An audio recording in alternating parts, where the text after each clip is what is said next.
One of them days, let's talk about it. This is a buddy comedy I did not expect to drop, but it's a buddy comedy that I think we needed. Don't worry, it's not in theaters. This one's on Netflix. I missed it in the theaters. I really wanted to, but my partner and I wanted to see it at the same time, but her schedule kept conflicting with mine, so you know what? Thank you, Netflix. This film was directed by Lawrence Lamont. It was written by Soretta Singleton, starring none other than Keke Palmer and SZA. Fans of both. I personally didn't know SZA was an actress, so I was honestly excited to see what was going to happen with this film. The premise of this movie entails Alyssa, who is played by SZA, having a broke-ass boyfriend who spends all of their rent money. Meanwhile, Drew, the bit more responsible one, played by Keke Palmer, has an important job interview on the same day the broke boyfriend steals all their money. So you know what? Never trust a broke boyfriend. Stay away from the broke dick, okay? Because it tarnished their whole day, but at the same time, it led us to a fucking great story, a fun tale for sure. Obviously, there's a couple honorable mention comics/comedians. Cat Williams was in this movie. Lil Rel Howery was in this movie. I love both of them, so just them being in the movie alone sold me on, and I just had a feeling it was going to be a fun buddy comedy based off of the trailers. This movie is a perfect, dumb, funny movie. I'm not saying it's like dumb, like don't watch it. I mean like it's a dumb, funny movie.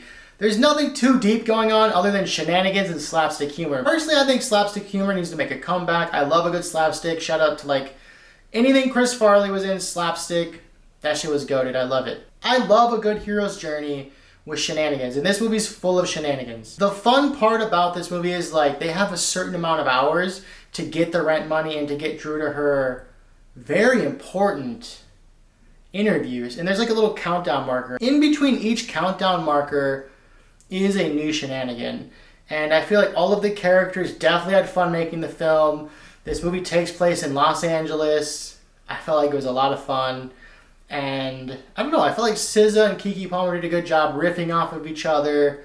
They made it believable that they were friends. That's what I personally thought. Throughout this journey to collect their rent money on time and to make it to this interview, their friendship is definitely being tested throughout this entire time.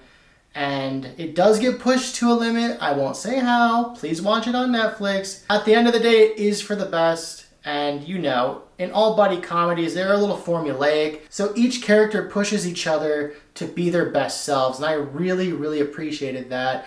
And I really appreciate that, like, I feel like we're in like a renaissance of comedy right now. Shout out to Stavros, Let's Start a Cult. That was another dumb, fun comedy where we're laughing the entire time.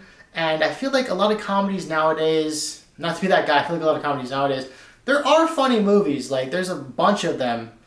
No Hard Feelings, Jennifer Lawrence, I thought that was good. And yeah, there's just a bunch of them. But I feel like people do make commentary on comedies where they label them as comedies, but they're like dramedies or dark comedies. This movie is straight up just a buddy comedy.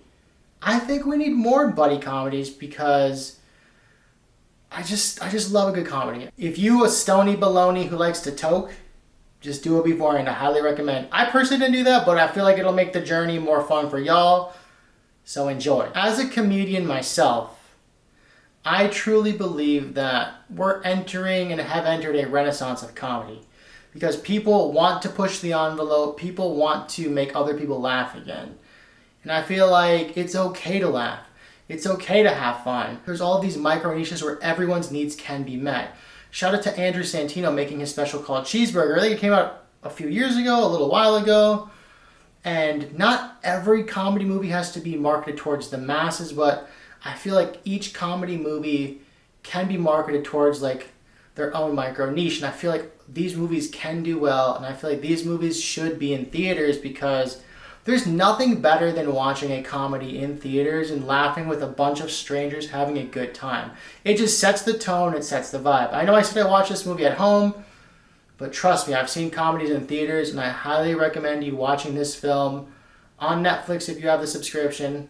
I'm assuming you have the subscription. So throw this on and have a good time. Let me know, do you want me to watch any more Netflix movies? I know I keep pushing everyone to go to the theaters, and realistically, that's just not where we're at as a society right now.